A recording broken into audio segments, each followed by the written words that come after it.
Ко второй смене в Краткировской школе уже привыкли. Пока одни ходят на вечерние секции, другие грызут гранит науки. Это 130 человек. Но в таком режиме детям все-таки неудобно, школе затратно. У нас организован подвоз из других населенных пунктов, и, соответственно, тоже мы должны делать 2 рейса из-за того, что у нас 2 смены.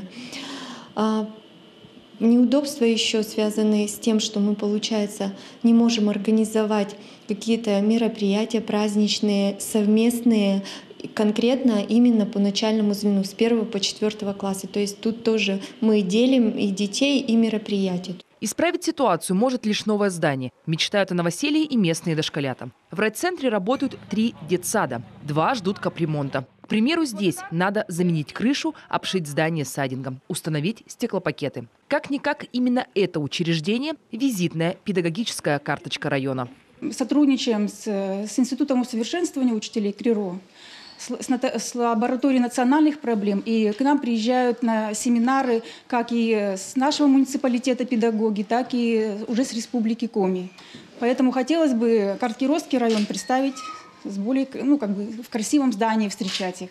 Но дело даже не в эстетике. Новый детский сад призван решить вопрос с нехваткой мест для дошколят. В очереди 75 юных сельчан. 3 лет им еще нет, и ждут они места в ясельных группах. Уже и площадку нашли для будущего детского сада. Здесь же планируют возводить небольшую школу. По задумке местных чиновников, в райцентре должен появиться целый образовательный городок. Там будут сноситься 6 домов больших, сноситься будут все постройки, которые были построены 40-50 лет назад. И мы где-то хорошую часть Краткироса обновим, осовременим и сделаем так привлекательной для дальнейшего строительства и развития дальнейшей такой инфраструктуры. В своих мечтах главное высоко от земли не отрываться, посоветовала Василию Гончаренко Наталья Михальченкова. Сегодня за федеральную поддержку конкуренция более чем серьезна, и предлагать нужно рабочие проекты. Есть практика, когда дорогие проекты, в которых воплощались чьи-то мечты, не входя в федеральный реестр проектной документации, повторного применения потом остаются бумажными проектами.